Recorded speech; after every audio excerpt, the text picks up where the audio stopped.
Hello students, welcome to BSc best online class. तो आज मैं पढ़ाऊंगी आपको बीएससी 5th सेमेस्टर केमिस्ट्री का पेपर सेकंड। ठीक है, यूनिट कौन सी चल रही है तुम्हारी? 4th। उसका लेक्चर 5 है। तो यूनिट 3rd तक और यूनिट 4th के लेक्चर 4th तक आप हमारे चैनल पर प्लेलिस्ट देख सकते हैं। मैं उस प्लेलिस्ट का लिंक डिस्क्रिप्शन बॉक्स में डाल दूँगी। ठीक है, तो पढ़ते हैं इसमें कंपैरेटिव ट्रीटमेंट ऑफ ZR-HF। यानी हमें क्या पढ़ना है इसमें? कंपैरेटिव, यानी इनमें क्या देखनी है? हमें तुलना करनी है किस किस की? ZR और HF की। ठीक है, इन दोनों की आपस में तुलना करनी है। NB और TA की, इन दोनों की आपस में तुलना करनी है। MO और W, इन दोनों की आपस में तुलना करनी है। ठीक है, in respect of radii, ionic radii, oxidation state, magnetic behaviour and spectral property and stereochemistry. तो ये जो हम ZR-HF और NB, TA, MO, W, इन सब में जो हम इसकी कंपैरेटिव स्टडी करेंगे, यानी इसकी तुलनात्मक अध्ययन करेंगे, तो वो किस किस के रेस्पेक्ट में करेंगे? हाँ, इसकी आयनिक त्रिज्या देखेंगे, इसकी ऑक्सीकरण संख्या देखेंगे, ठीक है, इसका चुंबकीय व्यवहार देखेंगे, इसका स्पेक्ट्रमी प्रॉपर्टी देखेंगे और इसका त्रिविम रसायन यानी स्टेरियोकेमिस्ट्री देखेंगे। ठीक है, तो देख लेते हैं। पहले क्या देखेंगे? ZR और HF, फिर उसके बाद NB-TA देखेंगे, सबसे लास्ट में देखेंगे MO और W के बीच में तुलनात्मक अध्ययन। तो सबसे देख लेते हैं ZR और HF। तो ZR और HF में तुलनात्मक अध्ययन करेंगे। तो ZR जो है हमारा, उसका नाम क्या होता है? जर्कोनियम। वह HF का नाम होता है हाफनियम। तो इन दोनों में क्या होती है? समानताएं होती है। इसका कारण है लैंथेनाइड संकुचन होता है। तो जो लैंथेनाइड संकुचन है मैं उसे अगले यूनिट में समझाऊंगी। ठीक है, तो आप देख लेते हैं कि ZR और HF में क्या समानता है और क्या भिन्नता है। तो हमारा जो ZR है उसका परमाणु क्रमांक क्या होता है? 40। तो ये क्या है? हमारे परमाणु क्रमांक।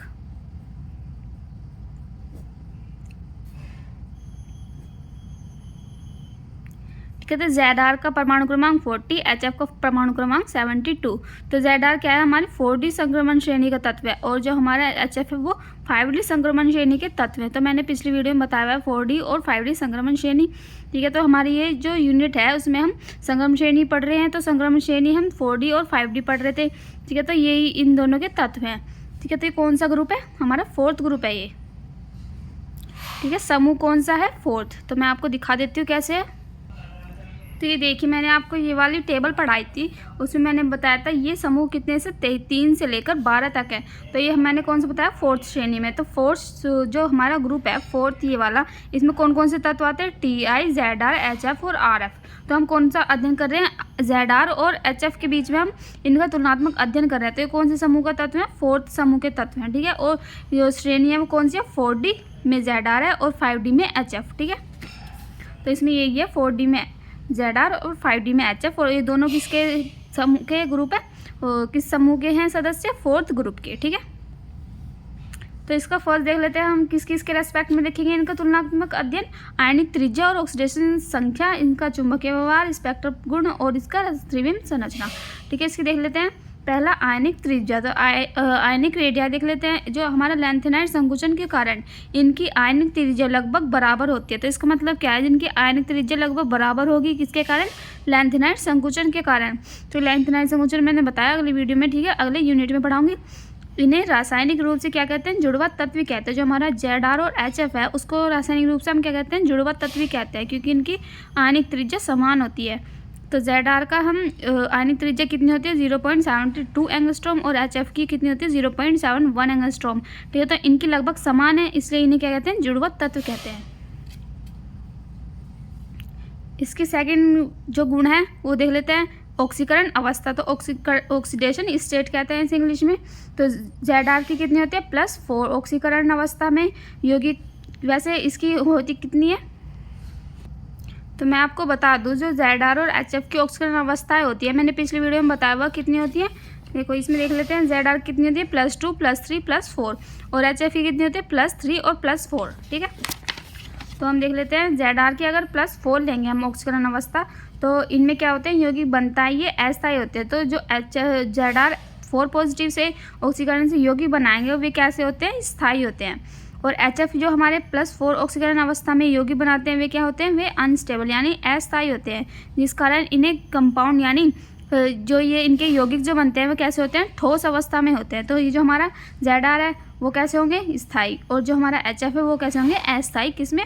+4 ऑक्सीकरण अवस्था में। ठीक है, अब नेक्स्ट है हमारा गुण तीसरा, चुंबकीय व्यवहार यानी मैग्नेटिक बिहेवियर। ठीक है, अभी आपको ये हार्ड लग रहे होंगे, लेकिन अगर आपने पिछली वीडियो देखी हुई है तो आपको ये बहुत ही ज़्यादा इजी लगेंगे, क्योंकि आपको इनके इलेक्ट्रॉन विन्यास, इनके परमाणु क्रमांक सब कुछ पता होंगे। ठीक है, ये कौन सी श्रेणी में आते हैं, कौन से समूह में आते हैं, ये सब कुछ आपको पता होंगे, तो आपको ये वीडियो बिल्कुल भी हार्ड नहीं लगेगी। ठीक है, तो इसका चुंबकीय व्यवहार देख लेते हैं, मैग्नेटिक बिहेवियर। तो ZR और HF दोनों ही क्या करते हैं, +3+4 ऑक्सीजन अवस्था रखते हैं। ठीक है, तो हम देख लेते हैं क्या इसका चुंबकीय गुण हम कैसे निकाल सकते हैं। पहले निकालेंगे हम ZR का। तो ZR का परमाणु क्रमांक 40 होता है। तो 40 का हम इलेक्ट्रॉन विन्यास मैंने बताया हुआ है पिछली वीडियो में कैसे करते हैं। क्रिप्टॉन लिखते हैं और फिर 4d2 5s2, ये क्या है इसकी मूल अवस्था। ठीक है, तो हम यहाँ लिख देते हैं +3। तो हमें किस में देखना है, +3 में और +4 में। तो पहले देखते हैं +3 में। ठीक है, तो +3 का मतलब क्या है, इसमें से 3 इलेक्ट्रॉन बाहर निकल गए। तो यहाँ से ये मूल अवस्था है, इसमें से 3 इलेक्ट्रॉन बाहर निकाल दो तो 2 इसमें से निकल जाएंगे, 1 इसमें से। तो 4d1 5s0 ये इसकी उत्तेजित अवस्था हो गई, यानी इसमें 3 पॉजिटिव आ गया। तो हम इसमें देखते हैं क्या होता है, मैंने बताया हुआ है, जिसमें हमारे अयुग्मित इलेक्ट्रॉन यानी D उपकोष में हमारे अयुग्मित इलेक्ट्रॉन है। ठीक है, इसका आप ऑर्बिटर बना के देख लो। D में कितने होते हैं, 5। तो इसमें कितने इलेक्ट्रॉन है, 1। तो इसमें क्या है, 1 अयुग्मित इलेक्ट्रॉन है। इसी कारण क्या होता है, ये रंगीन होते हैं, वे अनुचुंबकीय होते हैं, क्योंकि इनमें इनके D ऑर्बिटल में अयुग्मित इलेक्ट्रॉन है। ठीक है, अब देख लेते हैं इसका ZR का +4 का। तो इसकी मूल अवस्था मैंने बताई, सेम एज इट इज़ है ये। ठीक है, अब +4 में देख लेते हैं क्रिप्टॉन। अब इसमें से कितने निकालने हमारे, 4 इलेक्ट्रॉन निकालने, क्योंकि +4 है, यहाँ पे कितने थे, 3। तो 2 इसमें से चारों निकल गए। यहाँ पे कितने हो गए, 4d0 5s0। तो ये रंगहीन व प्रतिचुंबकीय होते हैं, क्योंकि इसके D ऑर्बिटल में अयुग्मित इलेक्ट्रॉन नहीं है। ठीक है, क्योंकि D ऑर्बिटल में अयुग्मित इलेक्ट्रॉन नहीं है, 0 है, इसलिए ये कैसे होंगे, रंगहीन होंगे और प्रतिचुंबकीय होंगे। ठीक है, अब देख लेते हैं HF का। तो हमने ऊपर किसका देखा, ZR का। अब देख लेते हैं HF का। ठीक है, ये हाफनियम का देख लेते हैं। इसका परमाणु क्रमांक होता है 72। तो 72 का हम इलेक्ट्रॉन विन्यास करेंगे, लिखते हैं हम जीनोन और 4f14 5d2 6s2। तो ये इसका क्या है, इसकी मूल अवस्था है। अब क्या देखेंगे, 3 पॉजिटिव में और 4 पॉजिटिव में देखेंगे, ये अनुचुंबकीय है, ये प्रतिचुंबकीय। ठीक है, तो इसका देख लेते हैं, 3 इलेक्ट्रॉन निकाल दो इसमें से, तो 2 इसमें से निकल जाएंगे, 1 इसमें से। तो यहाँ बचेगा 5d1 और यहाँ 6s0। और अगर 4 निकालेंगे तो क्या होगा, ये दोनों निकल जाएंगे, ये भी और ये भी। तो यहाँ आ जाएगा 5d0 6s0। तो ये कैसे होगा, ये होगा रंगीन और अनुचुंबकीय, क्योंकि इसमें 1 अयुग्मित इलेक्ट्रॉन है। और ये कैसे होगा, रंगहीन होगा और प्रतिचुंबकीय होगा, क्योंकि इसमें 1 भी इलेक्ट्रॉन नहीं है। ये तो फुल भरा हुआ है। ठीक है, और ये 4f होगा। ठीक है, ऐसे नहीं होगा, f है, क्योंकि f में ही होते हैं 14 इलेक्ट्रॉन। ठीक है, और यहाँ पे क्या है, 0। तो ये क्या होता है, हमारा प्रतिचुंबकीय। अब नेक्स्ट है इसमें जो हमारे ZR और HF है, दोनों क्या बनाते हैं, हमारे टेट्रा हैलाइड बनाते हैं। तो कैसे बनाते हैं, ZR O2 लेंगे +C +2Cl। तो ये आपस में क्या बना लेंगे, ZrCl4 +CO2। HF को लेंगे हम, फिर किससे क्रिया कराएंगे, क्लोरीन से। ये दोनों आपस में क्रिया करके HFCl4 बना लेंगे। ठीक है, ये एक्स्ट्रा गुण बताया था मैंने आपको। नेक्स्ट है हमारा 5th पॉइंट, स्पेक्ट्रमी गुण यानी स्पेक्ट्रल प्रॉपर्टी देखते हैं इनकी। स्पेक्ट्रल का मतलब क्या होता है, जो GD संक्रमण रखते हैं वे कैसे होते हैं, रंगीन। ठीक है, तो इसमें क्या देखते हैं स्पेक्ट्रमी गुण में, वे रंगीन है या रंगहीन है। ठीक है, यानी इसका कलर देखते हैं कैसा है। तो ZR व HF में अगर हम +4 ऑक्सीजन अवस्था से बने यौगिक का DD स्पेक्ट्रम नहीं बनता है, क्योंकि इनमें क्या होता है, D0 विन्यास होता है। तो हम देख लेते हैं, जैसे मैंने ऊपर इलेक्ट्रॉन विन्यास करा, हमारा HF 4 पॉजिटिव है, यानी इसकी ऑक्सीजन अवस्था में कितनी लेनी है, 4। तो 4 लेंगे तो इसमें 0 0 होगा। ठीक है, तो ये कैसे होते हैं, हमारे रंगहीन। और ऊपर वाला भी अगर +4 लेंगे तो कैसे होते हैं, रंगहीन। ठीक है, तो इसमें यही कहा है कि हमारा ZR व HF में अगर +4 ऑक्सीकरण अवस्था से बने यौगिक का DD स्पेक्ट्रम नहीं बनता। ठीक है, इसमें क्या होता है, DD स्पेक्ट्रम नहीं बनता, क्योंकि इनमें D0 विन्यास होता है, इसलिए कैसे होते हैं, रंगहीन होते हैं। अतः इसमें ये लिखा है कि +4 ऑक्सीकरण अवस्था में बने सभी यौगिक क्या होते हैं, सफ़ेद व रंगहीन होते हैं। व जो +3 से बनते हैं, हमने ऊपर देखा +4 से, अब देखें +3 वाले ऑक्सीजन स्टेट, यानी OS का मतलब है ऑक्सीजन स्टेट। ठीक है, ऑक्सीजन स्टेट के जो यौगिक हैं हमारे यौगिक D1 विन्यास रखते हैं, पीछे अपने इलेक्ट्रॉन विन्यास देखा। ठीक है, D1 विन्यास के कारण ही कैसे होते हैं, रंगीन होते हैं। तो हमारा स्पेक्ट्रम प्रॉपर्टी है, उसमें हम क्या देखते हैं, रंगीन है या रंगहीन है। तो ठीक है, तो 6th हमारा गुण है इसमें त्रिविम रसायन यानी स्टेरियोकेमिस्ट्री। तो स्टेरियोकेमिस्ट्री में हम क्या देखते हैं, अब स्टेरियोकेमिस्ट्री का मतलब क्या है, स्टेरियोकेमिस्ट्री का मतलब है हम तत्व के बारे में संपूर्ण जानकारी, यानी उसकी ऑक्सीकरण अवस्था क्या है, त्रिविम रसायन यानी उसकी संरचना क्या है, उसका संकुल क्या है, उसमें क्या बन रहा है, ठीक है, उसके उत्संयोजक संख्या। तो ZR का देख लेते हैं, इसमें ऑक्सीकरण अवस्था का +4 लेंगे तो इसकी त्रिविम रसायन चतुष्फल क्या होगी, इसका संकुल हम ZrCl4 बना सकते हैं और उपसंयोजक संख्या इसकी 4 है। हम +4 दोबारा लेंगे, इसकी दूसरी भी संरचना बन सकती है जो जटिल प्रिज्म के समान की होगी, उसका हम संकुल बनाएंगे तो ZrNO3 का होल 5 नेगेटिव और इसके उपसंयोजक संख्या 10, ठीक है। HF की देख लेते हैं, अगर +4 ऑक्सीकरण अवस्था लेंगे तो इसमें क्या होगा, त्रिविम रसायन क्या बनेगा हमारा, जटिल संरचना होगी और HFO2 बनेगा और इसकी उपसंयोजक संख्या होगी 7, ठीक है। तो यही था हमारा ZR और HF के बारे में। अब देख लेते हैं हम NB और TA, ठीक है। तो दूसरा क्या था हमारा, ये था हमारा पहला हमने कर लिया ZR HF। अब देख लेते हैं NB और TA में, ठीक है। NB और TA देख लेते हैं, तो NB और TA में तुलनात्मक अध्ययन, ये ग्रुप कौन सा है हमारा 5, समूह कौन सा है 5। तो समूह में NB का नाम क्या है हमारा नियोबियम और TA का नाम क्या है टेंटेनम। जिसने पिछले वीडियो देखी हो उसको इनके बारे में संपूर्ण जानकारी होगी, कौन से ग्रुप में आते हैं, कौन सी श्रेणी में आते हैं, इनका इलेक्ट्रॉनिक विन्यास, इनका परमाणु क्रमांक सब पता होगा नहीं, ठीक है। तो अगर आपने वीडियो नहीं देखी तो डिस्क्रिप्शन बॉक्स में प्लेलिस्ट है, ठीक है, आप प्लेलिस्ट के लिंक पर जाकर क्लिक करके उसकी पूरे इसके टॉपिक देख सकते हो यूनिट 4 के, ठीक है। तो अब देख लेते हैं NB यानी नियोबियम का हम कौन सी श्रेणी में आता है, ये 4D संक्रमण श्रेणी में, तो इसका परमाणु क्रमांक होता है 41। TA का क्या होता है टेंटेनम नाम है इसका, ठीक है। तो ये कौन सी श्रेणी में आता है 5D संक्रमण श्रेणी में और ये 73 इसका परमाणु क्रमांक है। ये दोनों कौन से समूह में आते हैं, ग्रुप 5 में यानी समूह 5 में। फर्स्ट है इसमें आयनिक त्रिज्या देख लेते हैं, इनकी आयनिक रेडियाई, इनकी जो आयनिक त्रिज्या होती है वो लगभग समान होती है पिछले उसके तरह ही, ठीक है, ZR और HF की तरह ही इनकी आयनिक त्रिज्या समान होती है लगभग। इनका जो जिसका कारण क्या होता है लैंथेनाइड संकुचन। तो इनका NB का कितनी होती है आयनिक त्रिज्या 0.72 और TA की 0.72, यानी इन दोनों की सेम ही है लगभग, ठीक है। अब देख लेते हैं सेकंड पॉइंट ऑक्सीकरण अवस्था या ऑक्सीडेशन स्टेट। तो इस समूह की अधिकतम ऑक्सीकरण अवस्था +5 होती है। तो इसका इलेक्ट्रॉन विन्यास आपने देखा ही होगा, पिछली वीडियो में मैंने करके दिखाया था 4D और 5D संक्रमण श्रेणियों का, ठीक है। तो इनका जो ऑक्सीकरण अवस्था होती है कितनी होती है +5 होती है अधिकतम, ठीक है। तो इस समूह के तत्व द्वारा +2 से +5 ऑक्सीकरण अवस्था प्रदर्शित करते हैं। तो मैंने बताया हुआ है, दिखाती हूँ मैं आपको, 1 मिनट, देखिए ये है हमारा NB, इसकी कितनी होती है +2 +3 +4 +5 और हमारा W है उसकी कितनी होती है, TA है, TA का कितनी होती है +2 +3 +4 +5, ठीक है। दोनों की कितनी होती है 2 से 5 तक। तो हमारा नियोबियम और टेंटेनम, ठीक है। तो 2 से 5 ऑक्सीकरण अवस्था प्रदर्शित करते हैं। तो +4 +5 क्या है ऑक्सीकरण अवस्था, NB और TA की सबसे अधिक स्थायी है, ठीक है, ये सबसे अधिक स्थायी ऑक्सीकरण अवस्था है। तो NB की देख लेते हैं, इसका इलेक्ट्रॉन विन्यास क्या होता है Kr यानी क्रिप्टॉन 4d4 5s1 और TA का कितना होता है Zxe 4f14 और 5d3 6s2, ये इसका इलेक्ट्रॉनिक विन्यास है। जिसने पिछली वीडियो नहीं देखी है उनके लिए है ये। थर्ड है इसका चुंबकीय व्यवहार देख लेते हैं, इसका मैग्नेटिक बिहेवियर। तो NB और TA के चुंबकीय व्यवहार इनकी ऑक्सीकरण अवस्था पर निर्भर करते हैं। तो इनकी ऑक्सीकरण जैसे मैंने पिछले उसमें बताया था ZR और HF में, ठीक है, जर्कोनियम और हाफनियम में आप निकाल सकते हो इनकी ये प्रतिचुंबकीय या अनुचुंबकीय। कैसे इनका इलेक्ट्रॉन विन्यास करेंगे, D ऑर्बिटल में अगर इलेक्ट्रॉन है तो अनुचुंबकीय और नहीं है तो प्रतिचुंबकीय। तो हम देख लेते हैं, जो हमारा +5 ऑक्सीकरण अवस्था होगी उसमें D 0 होंगे, क्योंकि देखिए ऊपर इसमें कितने हैं, 1 इसमें से निकल गया, 4 इसमें से निकल गया, तो कितना हो गया 0, इसमें कितना हो गया 0, तो D में कितने हो गए 0। तो ये कैसे हो गया प्रतिचुंबकीय। अगर +4 ऑक्सीडेशन स्टेट देखेंगे, इसमें कितनी होगी D में 1 इलेक्ट्रॉन बचेगा, तो ये हो गया अनुचुंबकीय। +3 देख लेते हैं तो D 2 बचेगा, ये भी हो गया अनुचुंबकीय, ठीक है।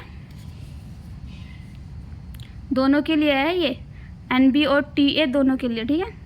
तो फोर्थ है इसमें स्पेक्ट्रम में गुण देख लेते हैं, कौन सा रंगीन है कौन सा रंगहीन है। तो +5 का D 0 होगा, तो ये कैसे होगा रंगहीन होगा या फिर सफ़ेद होगा, और +4 का देख लेते हैं, D1 होगा इसमें इलेक्ट्रॉन, तो VF4 क्या होगा हमारा हरा, और NB क्या होगा, NBF4 काला, और TaCl4 क्या होगा हमारा काला। ठीक है, ये क्या है, नियोबियम, और ये टैंटेनम। +3 की देख लेते हैं, D2 में यानी ऑक्सीकरण अवस्था कितनी है इसकी, +3, और D में कितने इलेक्ट्रॉन रहेंगे 3। तो NB की कितनी होगी, NB-Br3 की जो कलर होगा वो कैसा होगा, भूरा, और TaF3 का कलर कैसा होगा, काला। तो हमारे जो यौगिक है, यौगिकों में रंग कभी कभी अशुद्धि के कारण होता है।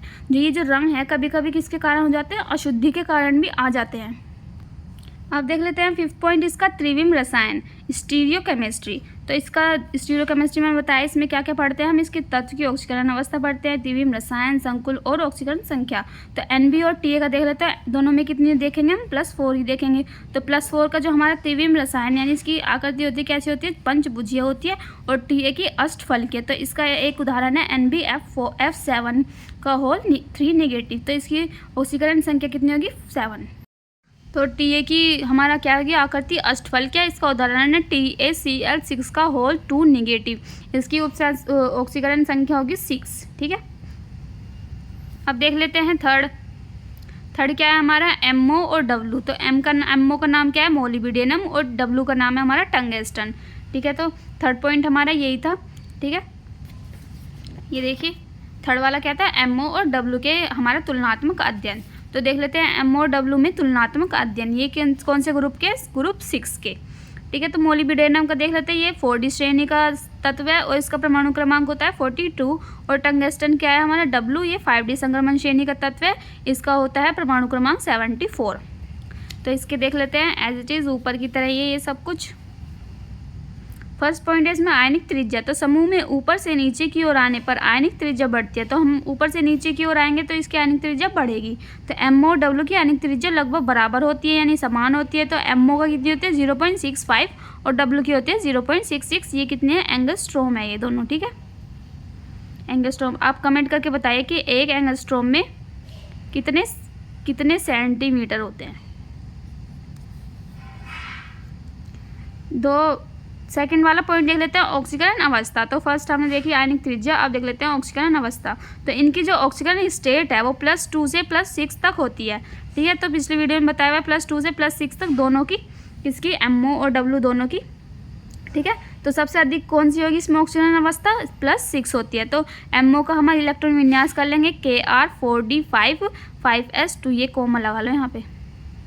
ठीक है, 4d5 5s1, और W की होती है Xe4f14 5d4 6s2। अब नेक्स्ट है इसमें थर्ड पॉइंट, चुंबकीय व्यवहार। तो हमने आयनिक रेडियाई देख ली, ऑक्सीकरण अवस्था देख ली किसकी, MO और W की। ठीक है, तो अब देख लेते हैं इसका चुंबकीय व्यवहार क्या है, मैग्नेटिक बिहेवियर।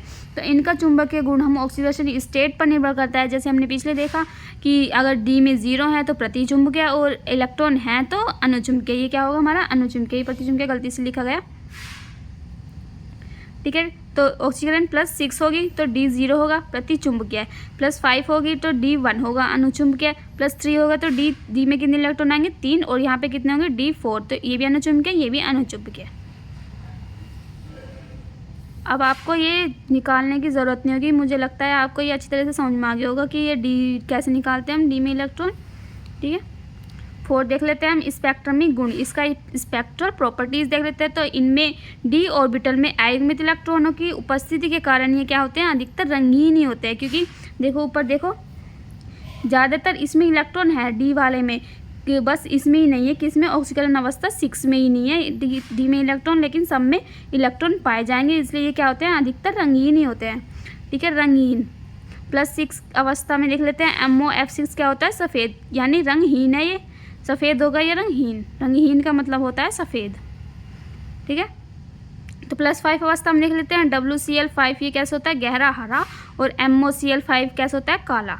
+3 अवस्था में देख लेते हैं, WCl3 यानी इसकी इसमें ऑक्सीकरण स्टेट कितनी है, 3, तो लाल होता है ये। ठीक है, अब देख लेते हैं, ये लास्ट हेडिंग है आपकी, फिर आपकी ये वीडियो ख़त्म हो जाएगी और ये चैप्टर भी आपका फिनिश हो जाएगा। फिर हमारा नेक्स्ट चैप्टर स्टार्ट होगा, लैंथेनाइड। ठीक है, तो वो तो आपके छोटे छोटे ही हैं, वो तो मुझे लगता है एक एक वीडियो में ही कंप्लीट हो जाएंगे।